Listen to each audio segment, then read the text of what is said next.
Hi Jurgen, you talked about the workload of players earlier. I mean, obviously everyone's different, but is there a sort of a total number that you would, of games or of minutes or anything that you wouldn't want players to go beyond in a season? No. No, it's not about that. We have, I don't know the number. Maybe there is a number, but I never thought that detail about it. That, okay, if a player plays more than 6,000 minutes, I don't know, then it's maybe too much or whatever. That's what's not the way I see it.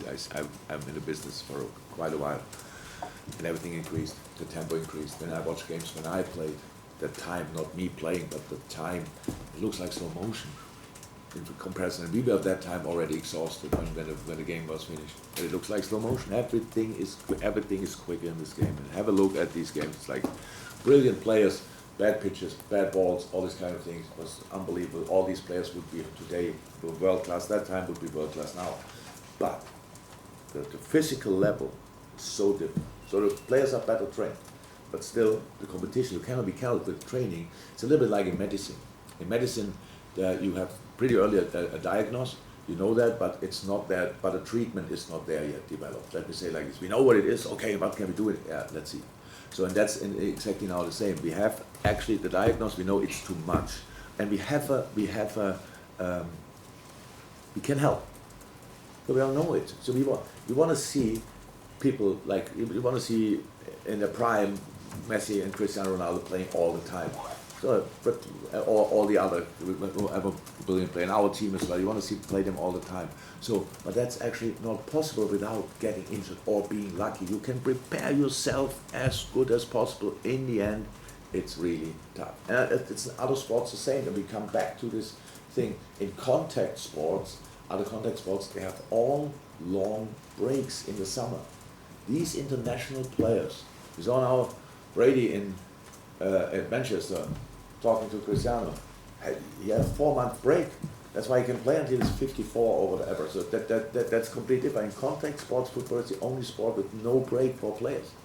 So, okay, if we want to have it like this, then we have to make sure that these top-class players get a better chance to have a 15, 16, 17-year career without major. They still can happen because of contact sport, but we have to decrease the possibility that it happens because the player falls kind of tired, either on the one that makes a foul or the other one who gets fouled, falls kind of tired in the challenge and cannot deal with it anymore. So that's it. And we again, I know it's a tradition with the 3 subs and stuff like this, all this kind of, it's fine, but the game, how I said, developed extremely, and that's why I'm sure it should be like this. And the fun part of it is we only discuss it in this country as an advantage for the better sides.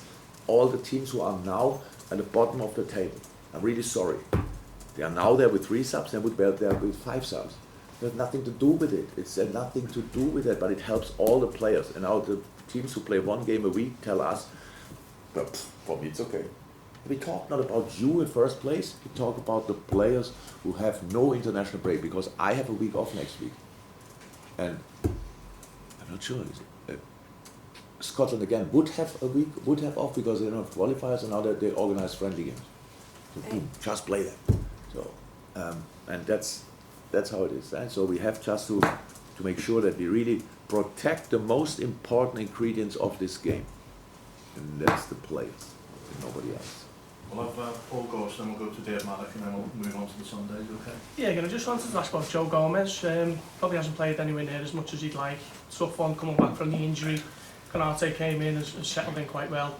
How's he been this season, you know, mentality-wise, and might this be a good game for him at the weekend? Yeah.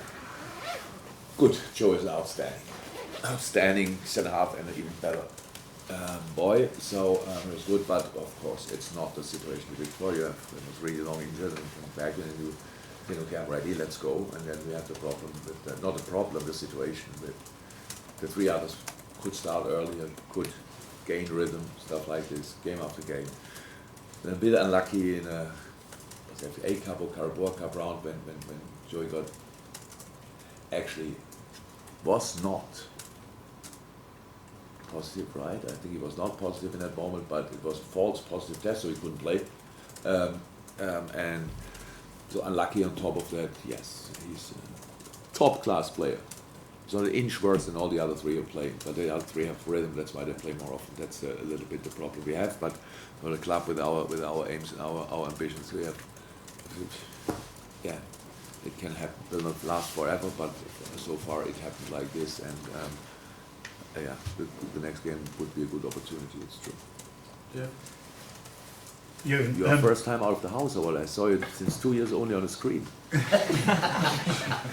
Or have you been in the last press conference already? I've been in about the last 5. I ask the question each time. Obviously, memorable question. Long COVID, losing memory. I've forgotten what it is now.